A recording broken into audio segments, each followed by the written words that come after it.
బంగ్లాదేశ్లో మారణ హోమం జరుగుతుంటే ప్రతిపక్ష నేత రాహుల్ గాంధీ ఎందుకు సైలెంట్ గా ఉన్నారని ప్రశ్నించారు కేంద్ర మంత్రి బండి సంజయ్. చైనా విధానాలు ఆదేశాలను పాటించేలా రాహుల్ వ్యవహరిస్తున్నారని ఫైర్ అయ్యారు. కరీంనగర్లో చేపట్టిన తిరంగా ర్యాలీలో సంజయ్ పాల్గొన్నారు.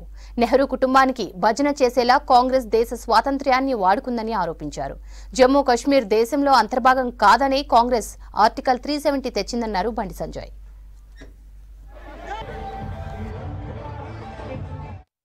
ఇలా మన ఆత్మ గౌరవ ప్రతీక మన భువన జెండా కాబట్టి దీన్ని ప్రతి ఇంటి మీద ఎగిరాల్సిన బాధ్యత ప్రతి భారతీయుడి మీద ఉంది.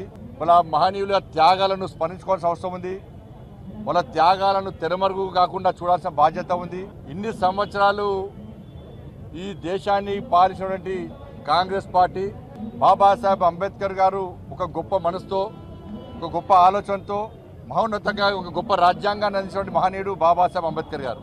మహనీయుల చరిత్రను రాబోయే తరాలకు తరతరాలు ఉండాలని చెప్పి ఒక ఆలోచనతో ఇవాళ ఈ కార్యక్రమాన్ని తీసుకోవడం జరిగింది.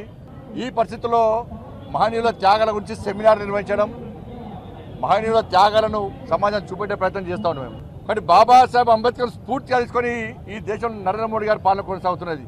దానికి నిలువెత్తు నిదర్శనం 370 ఆర్టికల్ రద్దు. ఇలా జమ్మూ కాశ్మీర్ భారతదేశంలో అంతర్భాగం అని చెప్పి కాంగ్రెస్ పార్టీ భావించకపోవడం వల్లనే 370 ఆర్టికల్ను ఇన్ని రోజులు కాంగ్రెస్ పార్టీ రద్దు చేయలే.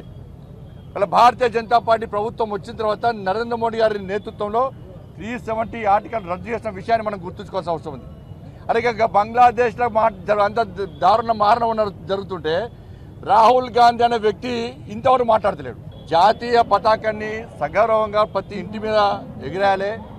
మన భారత జాతి యొక్క ఐక్యతను ప్రదర్శించాలి. భారతీయులు అందరము ఒక్కటైనటువంటి విధానాన్ని, ఒక నినాదాన్ని ప్రపంచానికి చూపాలని చెప్పి ఒక ఆలోచనతో ఈరోజు ఈ కార్యక్రమాన్ని నిర్వహిస్తూ ఉన్నాం. ఈ దేశంలోని తెలంగాణ రాష్ట్ర యువతకు అప్పీల్ చేస్తూ ఉన్నా, మీ డీపీలు వెంటనే మార్చండి. ప్రతి యువత మీ డీపీ లోపల మహనీయుల ఫోటోలు పెట్టండి. జాతీయ పతాకాన్ని మీ డీపీలుగా ఇవాళ వెంటనే పెట్టుకోండి.